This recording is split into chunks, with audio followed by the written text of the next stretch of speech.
নমস্কাৰ বন্ধু বান্ধৱীসকল, মোৰ অন্য এটা ভিডিঅ'লৈ আপোনালোক সকলোকে স্বাগতম জনাইছোঁ। বন্ধুসকল, অৰুণোদয় আঁচনি হিতাধিকাৰীসকলৰ বাবে এটা খুবেই ভাল খবৰ, কিয়নো অৰুণোদয় আঁচনি মানে আঁচনিৰ যিটো বাজেটৰ এটা ডাঙৰ ঘোষণা কৰিছে।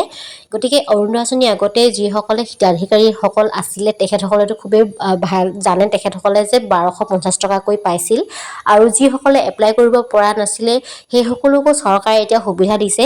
যিসকলৰ ওচৰত ৰেচন কাৰ্ড আছে তেখেতসকলে অৰুণোদয় আঁচনিৰ যি সুবিধাসমূহ আছে সেইবোৰ লাভ কৰিব। এতিয়া বাজেটত সেই অৰুণোদয়ক লৈ এটা বৃহৎ ঘোষণা কৰিলে, মানে অৰুণোদয়ৰ যিমানবোৰ বাজেট আছিলে সেই বাজেটটো অলপ বঢ়াই দিছে আৰু বহুত সুবিধা পাব এতিয়া অৰুণোদয়ক লৈ আঁচনিক লৈ বাজেটত বৃহৎ ঘোষণা। এতিয়া বৃহৎ ঘোষণাই কি হয়, মানে কি অৰুণোদয় আঁচনি যদি আপুনি হিতাধিকাৰী হয় তেন্তে আপুনি কি সুবিধা পাব সেইসমূহ বাজেটত আজি উল্লেখ কৰা হৈছে। বা আপুনি 1250 টকা পোৱাৰ লগতে আৰু বাকীসমূহ সুবিধাও পাব। গতিকে আপোনালোকে অৰুণোদয় আঁচনি যদি এতিয়ালৈকে এপ্লাই কৰা নাই, মই ভিডিঅ' এটা বনাই থৈছোঁ কেনেকৈ কৰিব লাগে, তাত গৈ আপোনালোকে চাব পাৰে যদি কৰা নাই। আৰু অৰুণোদয় আঁচনিৰ যিটো 30 লাখৰ অধিক পৰিয়ালৰ লাভান্বিত হ'ব এই আঁচনিৰ দ্বাৰা।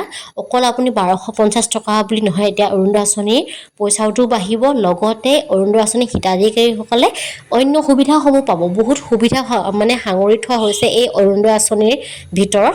এতিয়া ৰেচন কাৰ্ড থকা প্ৰতিটো পৰিয়ালক অৰুণোদয় দিয়াৰ পৰিকল্পনা কৰিছে। যিহেতু আগতে যিসকলে পোৱা নাছিলে বা কিবা কাৰণত থাকি গৈছিলে, তেখেতসকলে যিসকলৰ এতিয়া ৰেচন কাৰ্ডখন আছে তেখেত সকলোবোৰ মানুহে অৰুণোদয় আঁচনি লাভ কৰিব পাৰিব। এতিয়া চাওকচোন, লাভ কৰিব জীৱন জ্যোতি বীমা যোজনা, সুৰক্ষা বীমা যোজনা সুবিধা দিছে। এই দুটা সুবিধা অৰুণোদয় আঁচনিৰ মাজত ভৰাই দিছে।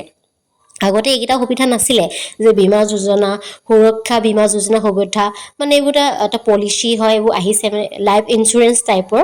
এইবিলাক মানে অৰুণোদয় আঁচনিৰ ভিতৰত ভৰাই দিছে। মানে অৰুণোদয়ৰ বাজেটটো এতিয়া মানে অকণ বঢ়াই দিছে। আগতে হয়তো 1250 টকা পাইছিলে, কিন্তু এতিয়ালৈকে বৰ্তমানলৈকে কোৱা নাই 1250 টকাকৈ বেছি পাব বুলি।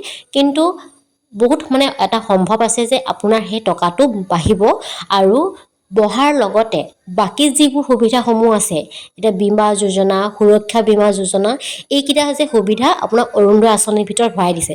গতিকে আপোনালোকে যদি অৰুণোদয় আঁচনিৰ হিতাধিকাৰী আগৰ পৰা হৈ আছে তেন্তেতো খুবেই ভাল কথা, আপোনালোকে সেইবোৰ পাবই।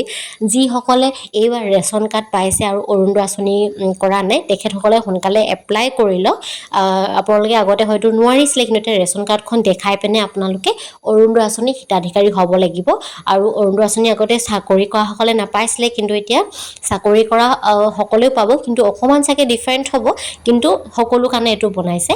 গতিকে আপোনালোকে যদি এপ্লাই কৰা নাই কৰি ল'ব। এতিয়ালৈকে কিন্তু অনলাইন ফৰ্ম দিয়া নাই, মই এটা ভিডিঅ'ত কৈ থৈছোঁ কেনেকৈ ক'ত কি কৰিব লাগে।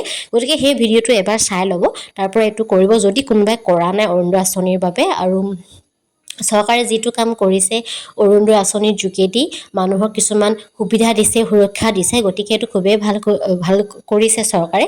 গতিকে সেই সুবিধাসমূহ আপোনালোকে ল'ব লাগে। চৰকাৰে যি সুবিধাসমূহ আপোনালোকৰ ওচৰলৈ আগবঢ়াই দিছে, সেই সুবিধাবোৰ লাভ আপোনালোকে উপভোগ কৰক। আৰু যি কাম কৰিবলৈ আছে সোনকালে কৰি লওক, কাৰণ বাজেটত এটা বৃহৎ ঘোষণাও কৰি দিছে। অৰুণোদয় মানে বাজেটটো বঢ়াই দিছে আৰু বহুত আৰু পাছলৈ হয়তো আৰু সুবিধা আৰু কিবা কিবি ইয়াত অৰুণোদয় এড কৰি দিব, কিবা কিবি সুবিধা অৰুণোদয় আঁচনিত থকা মানুহক এইটো সুবিধা দিব, সেইটো সুবিধা দিব, এনেকৈ বহুত সুবিধা আহি গৈ থাকিব। গতিকে আপোনালোকে যদি কৰা নাই সোনকালে কৰি লওক। গতিকে মোৰ ভিডিঅ'টো আজি ইমানেই আছিল। মোৰ ভিডিঅ'বোৰ যদি ইনফৰমেশ্যন বুলি ভাবে তেন্তে প্লিজ মোৰ চেনেলটো ছাবস্ক্ৰাইব কৰিব, ভিডিঅ'বোৰ লাইক কৰিব।